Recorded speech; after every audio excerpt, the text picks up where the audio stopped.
Good evening and welcome to Montagfire Reads. And we've got here a book by M.R. James, stuffed full of fantastic little stories, which I'm going to read to you tonight. It's called The Wailing Well, and it includes two boys, Arthur Wilcox and Stanley Judkins. Arthur is a good boy, and Stanley is not so good.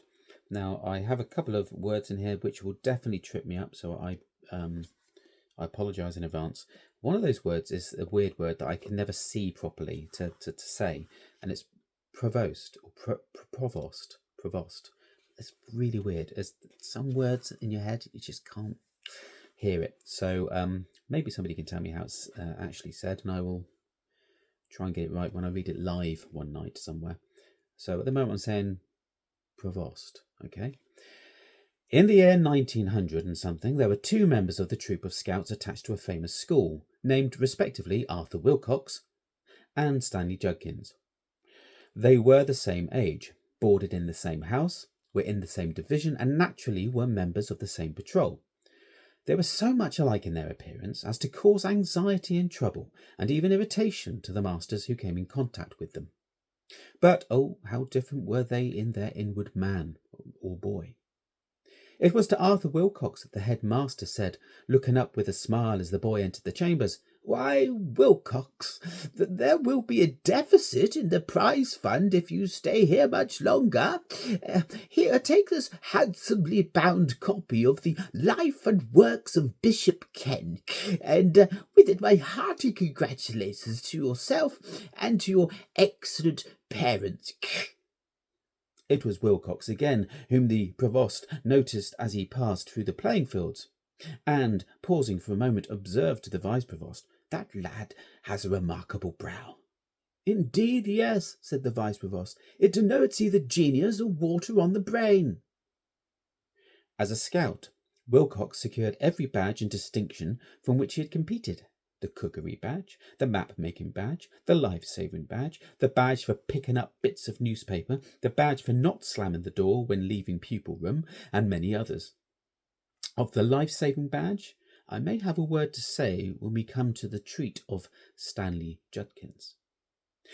You cannot be surprised to hear that Mr. Hope Jones added a special verse to each of his songs in commendation of Arthur Wilcox, or that the lower master burst into tears when handing him the Good Conduct medal in his handsome claret-coloured case, the medal which had been unanimously voted to him by the whole of the third form.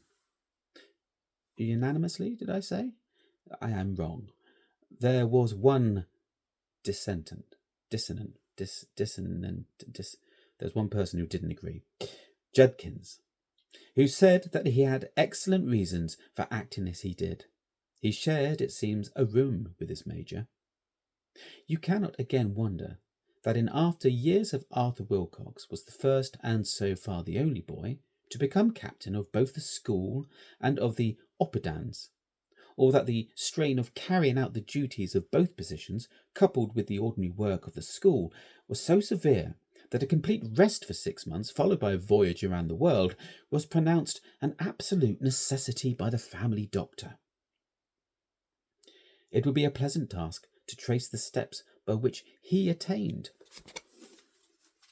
giddy eminence he now occupies. But for the moment enough of Arthur Wilcox. Time presses, and we must turn to a very different matter, the career of Stanley Judkins. Judkins Major. Stanley Judkins, like Arthur Wilcox, attracted the attention of the authorities, but in quite another fashion. It was to him that the lower master said with no cheerful smile, "What, again, Judkins? A very little persistence in this course of conduct, my boy, and you will have to cause to regret that you ever entered this academy. There, take that, and think yourself very lucky you don't get that and that." It was Judkins again whom the provost had cause to notice as he passed through the playing fields, when a cricket ball struck him with considerable force on the ankle, and a voice from a short way off cried, "Thank you, cut over." "I think," said the provost, pausing for a moment to rub his ankle, "that boy had better fetch his cricket ball for himself." "Indeed, yes," said the Vice Provost, "and if he comes within reach, I'll do my best to fetch him something else." As a scout, Stanley Judkins secured no badge to save those which he was able to abstract from other members of other patrols. In the cookery competition, he was detected trying to introduce squibs into the Dutch oven of the next door competitors. In the tailoring competition, he succeeded in sewing two boys together very firmly, with disastrous effect when they tried to get up. For the tidiness badge, he was disqualified because, in the midsummer school time, which chanced to be hot, he could not be dissuaded from sitting with his fingers in the ink, as he said, for coolness' sake. For one piece of paper which he picked up, he must have dropped at least 6 banana skins or orange peels. Aged women, seeing him approaching, would beg him with tears in their eyes not to carry their pails of water across the road. They knew too well what the result would inevitably be. But it was the life-saving competition that Stanley Judkins' conduct was most blamable, and he had the most far-reaching effects.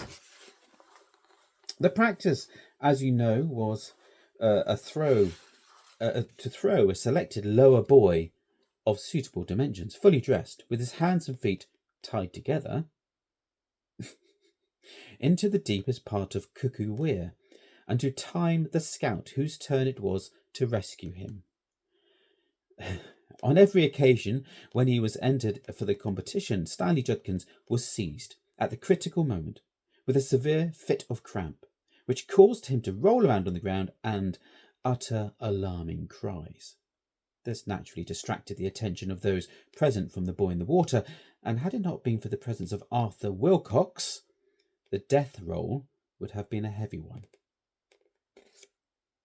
As it was, the lower master found it necessary to take a firm line and say that the competition must be discontinued. It was in vain that Mr. Beasley Robinson represented to him that in 5 competitions only 4 lower boys had actually succumbed. The lower master said that he would be the last to interfere in any way with the work of the scouts, but that 3 of these boys had been valued members of his choir, and both he and Dr. Lay felt that the inconvenience caused by the losses outweighed the advantages of the competitions. Besides, the correspondence with the parents of these boys had become annoying and even distressing. They were no longer satisfied with the printed form which he was in the habit of sending out, and more than one of them had actually visited Eton and taken up much of his valuable time with complaints. So the life-saving competition is now a thing of the past. In short, Stanley Judkins was no credit to the scouts, and there was talk on more than one occasion of informing him that his services were no longer required. This, of course, was strongly advocated by Mr. Lambert, but in the end milder counsels prevailed, and it was decided to give him another chance. So it is that we find him at the beginning of the midsummer holidays of 1900 and whatever, at the Scouts camp in a beautiful district of W or X in the county of D or Y. It was a lovely morning, and Stanley Judkins and 1 or 2 of his friends, for he still had friends, lay basking on top of the down. Stanley was lying on his stomach and his chin propped on his hands, staring into the distance. "I wonder what that place is," he said. "Which place?" said one of the others. "That sort of clump in the middle of the field down there." "Oh, how should I know what it is?" "What do you want to know for?" said another. "Oh, I don't know. I like the look of it. What's it called?" "Nobody got a map?" said Stanley. "Call yourself scouts?" "Here's a map all right," said Wilfred Pipsqueak, ever resourceful. "And there's the place marked on it, but it's inside the red ring. We can't go there." "Who cares about a red ring?" said Stanley. "But it's got no name on your silly map." "Well, You could ask this old chap what it's called, if you're so keen to find out.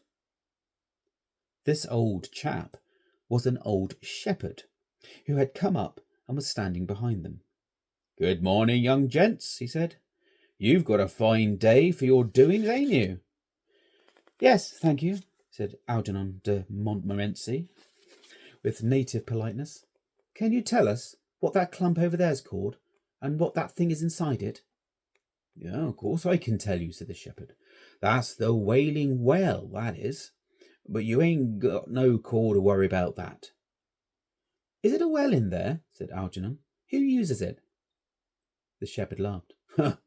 "Bless you, there ain't from a man to a sheep in these parts uses Wailing Well. No, I haven't done all the years I've lived here." "Well, there's going to be a record broken today, then," said Stanley Judkins, "because I shall go and get some water out of it for tea." "Sakes alive, young gentleman," said the shepherd in a startled voice. "Don't you go talking that way. Why, ain't your masters give you notice not to go by there? They ought to have done."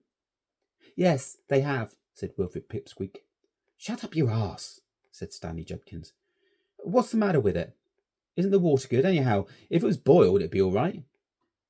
"I don't know as there's anything much wrong with the water," said the shepherd. "All I know is, my old dog wouldn't go through that field, let alone me or anyone else that's got a morsel of brains in their head." "More fool them," said Stanley Judkins, at once rudely and ungrammatically. "Whoever took any harm going there?" he added. "3 women and a man," said the shepherd gravely. "Now just you listen to me. I know these here parts and you don't, and I can tell you this much. For these 10 years last past there ain't been a sheep fed in that field, nor a crop raised off it. And it's good land too. You can pretty well see from here what a state it's got into with the brambles and suckers and trash of all kinds. You've got a glass, young gentleman," he said to Wilfred Pipsqueak. "You can tell that, anyway." "Yes," said Wilfred, "but I see there are tracks in it. Someone must go through it sometimes." "Tracks? Ah, I believe you. 4 tracks, 3 women and a man." "What do you mean, 3 women and a man?" said Stanley, turning over for the first time and looking at the shepherd. He had been talking with his back to him till this moment. He was an ill-mannered boy. "Mean? Why, what I says, 3 women and a man."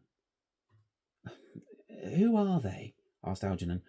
"Why do they go there?" "Some perhaps could tell you who they was," said the shepherd, "but it was afore my time they came to their end, and why they goes there still is more than the children of men can tell, except I've heard that they was all bad uns when they was alive." "By George, what a rum thing!" Algernon and Wilfred muttered, but Stanley was scornful and bitter. "What, you mean they're deaders? What rot! You must be a lot of fools to believe that. Who's ever seen them, I'd like to know?" "I've seen them, young gentleman," said the shepherd. "Seen 'em from near by on that bed of down there. And my dog, if he could speak, he'd tell you'd seen 'em same time. About 4 o'clock of the day it was, much such a day as this. I see 'em, each one of 'em, come peering out of the bushes, and stand up and work their way slow by them tracks towards the trees in the middle where the well is." "And what were they like? Do tell us," said Algernon and Wilfred. "Rags and bones, young gentleman, all 4 of them, fluttering rags and whitey bones. It seems to me as if I could hear 'em clacking as they got along. Very slow they went, and looking from side to side." "What were their voices like? Could you see?" "They hadn't much to call faces," said the shepherd, "but I could see them. I could seem to see as they had teeth." "Law," said Wilfred, and what do they do when they got to the trees?" "I can't tell you that, sir," said the shepherd. "I wasn't for staying in that place, and if I had been, I was bound to look to my old dog. He'd gone. Such a thing he never done before as leave me, but gone he had.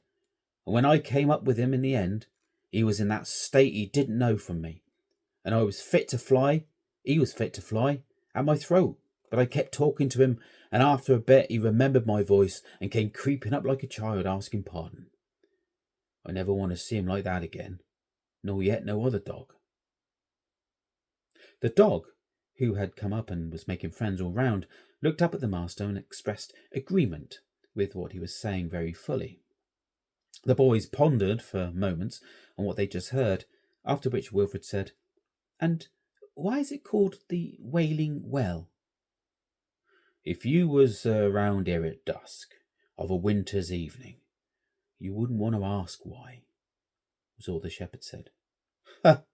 Well, I don't believe a word of it," said Stanley Judkins, "and I'll go there next chance I get. Blowed if I don't." "Then you won't be ruled by me?" said the shepherd. "Nor yet by your masters, who has warned you off?" "Come now, young gentleman, you don't want for sense, I should say. Would I want telling you, What should I want telling you a pack of lies? It ain't sixpence to me anyone go in that field, but I wouldn't go. I wouldn't like to see a young chap snuffed out in his prime." "I expect it's a lot more than a sixpence to you," said Stanley. "I expect you've got a whisky still or something down there. And I want to keep other people, and you want to keep other people away from it. Rot, I call it. Come on back, you boys." So they turned away. The two others said, "Good evening," and "Thank you," to the shepherd, but Stanley said nothing. The shepherd shrugged his shoulders and stood where he was, looking after them rather sadly. On the way back to the camp, there was a great argument about it all, and Stanley was told as plainly as he could be told all the sorts of fools he would be if he went to the Wailing Well. That evening, among other notices, Mr. Beasley Robinson asked if all the maps that had got the red ring marked upon them. "Be particular," he said, "not to trespass inside it." Several voices, among them the sulky one of Stanley Judkins, said, "Why not, sir?"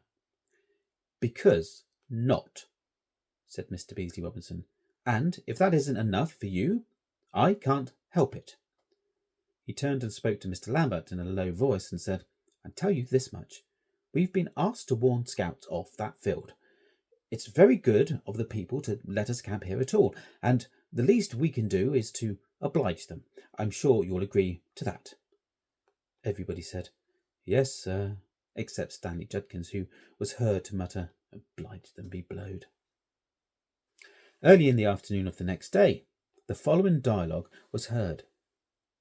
"Wilcox, is all your tent here?" "No, sir, Judkins isn't." "That boy is the most infernal nuisance ever invented. Where do you suppose he is?" "I haven't an idea, sir." "Does anybody know?" "Sir, I shouldn't wonder if he's gone to the Wailing Well." "Who's that? Pipsqueak? What's the Wailing Well?" "Sir, it's that place in the field by... Well, sir, it's the clump of trees in the rough field." "Do you mean inside the red ring? Good heavens! What makes you think he's gone there?" "Why, he was terribly keen to know about it yesterday, and we were talking to a shepherd man, and he told us a lot about it and advised us not to go there, but Judkins didn't believe him and said he meant to go." "Oh, young ass," said Mr. Hope Jones. "Did he take anything with him?" "Yes, I think he took some rope and a can. We did tell him he'd be a fool to go." "Little brute. What the deuce does he mean by pinching straws like that?" "Well, come along, you three. We must see after him. Why can't people just keep the simplest orders? What was it the old man told you? No, don't wait. Let's have it as we go along." And as they started, Algernon and Wilfred talking rapidly, and the others too listening with growing concern. At last they reached the spur of down overlooking the field of which the shepherd had spoken the day before. It commanded the place completely. The well inside the clump of bent and gnarled Scotch firs was plainly visible, and so were the 4 tracks winding about the thorns and the rough growth. It was a wonderful day of shimmering heat, and the sea looked like a floor of metal. There was no breath of wind. They were all exhausted when they got to the top and flung themselves down on the hot grass. "Nothing to see of him yet," said Mr. Hope Jones, "but we must stop here a bit. You're done up, not to speak of me. Keep a sharp lookout," he said, as he went on after a moment. "I thought I saw the bushes stir, you see." "Yes," said Wilcox. "So did I. No, that can't be him. It's somebody, though, putting their head up, isn't it?" "Yes, I thought it was. I'm not so sure." Silence for a moment. Then, "That's him, sure enough," said Wilcox. "Getting over the hedge on the far side, don't you see? With the shiny thing. That's the can you said he had." "Yes, that's him. He's making straight for the trees," said Wilfred. At this moment, Algernon, who had been staring with all his might, broke into a scream. "What's that on the track? On all fours, look! It's the woman! Oh, don't let me look at her! Don't let it happen!" And he rolled over, clutching at the grass and trying to bury his head in it. "Stop that!" said Mr. Hope Jones loudly, but it was no use. "Look here," he said. "I must go down there. You stop here, Wilfred, and look after that boy. Wilcox, you run as hard as you can to the camp and get some help." They ran off, both of them. Wilfred was left alone with Algernon, and did his best to calm him. But indeed he was not much happier himself. From time to time he glanced down the hill and into the field. He saw Mr. Hope Jones drawing nearer at a swift pace, and then, to his great surprise, he saw him stop, look up and around about him, and turn quickly off at an angle. What could be the reason? He looked at the field, and there he saw a terrible figure, something in ragged black, with whitish patches breaking out of it, the head perched on a long, thin neck, half hidden by a shapeless sort of blackened sunbonnet. The creature was waving thin arms in the direction of the rescuer, who was approaching, as if to ward him off, and between the two figures the air seemed to shake and shimmer, as if he had never seen it. And as he looked, he began himself to feel something of a waviness and confusion in his brain, which made him guess what might be the effect on someone within close range of the influence. He looked away hastily, and to see Stanley Judkins making his way pretty quickly towards the clump, and in proper scout fashion, evidently picking his steps with care to avoid treading on snapping sticks or being caught by arms of brambles.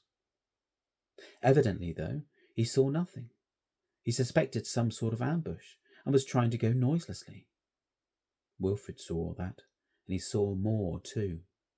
With a sudden and dreadful sinking at the heart, he caught sight of someone among the trees, waiting, and again of someone, another of the hideous black figures, working slowly along the track from the other side of the field, looking from side to side as the shepherd had described it. Worst of all, he saw a fourth, unmistakably a man this time, rising out of the bushes a few yards behind the wretched Stanley, and painfully, as it seemed, crawling into the track.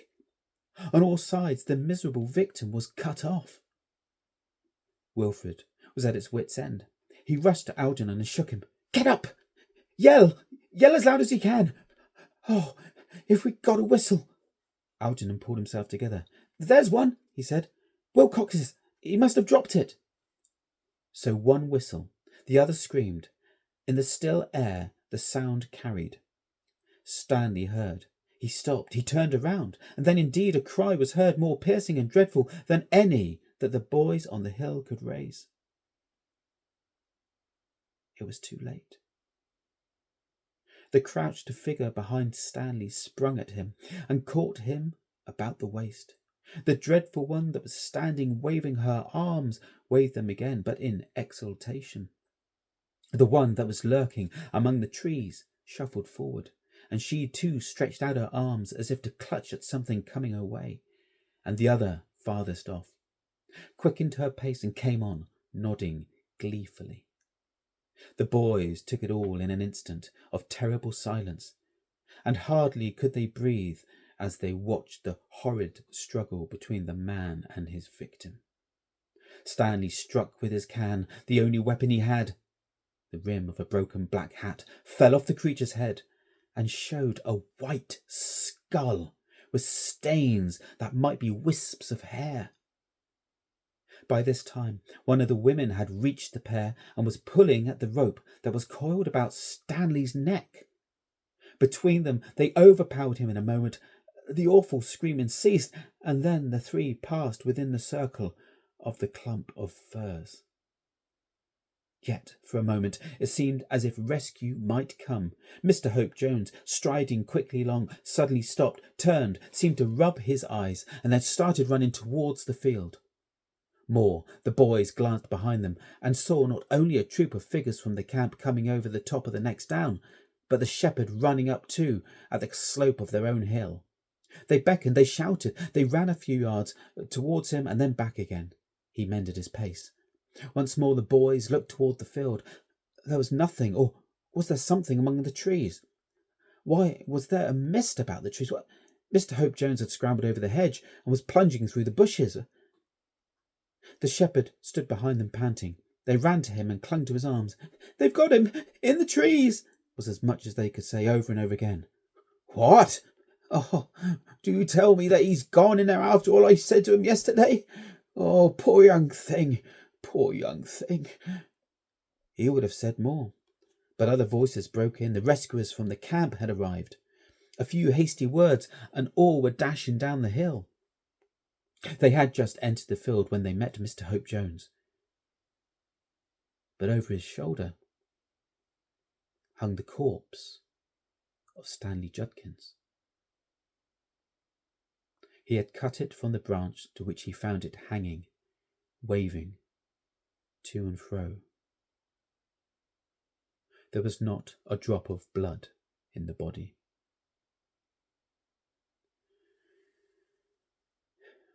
On the following day, Mr. Hope Jones sallied forth with an axe, and with the express intention of cutting down every tree in the clump, and of burning every bush in the field. He returned with a nasty cut in his leg and a broken axe helve. Not a spark of fire could he light, and on no single tree could he make the least impression. I have heard that the present population of the Wailing Well field consists of 3 women, a man, and a boy. The shock experienced by Algernon and Wilfred Pipsqueak were severe. Both of them left the camp at once, and the occurrence undoubtedly cast a gloom, if but a passing one, on those who remained. One of the first to recover his spirits was Judkins minor. Such is the story of the career of Stanley Judkins, and of a portion of the career of Arthur Wilcox. It has, I believe, never been told before. If it has a moral, that moral is, I trust, obvious. If it has none, I do not well know how to help it.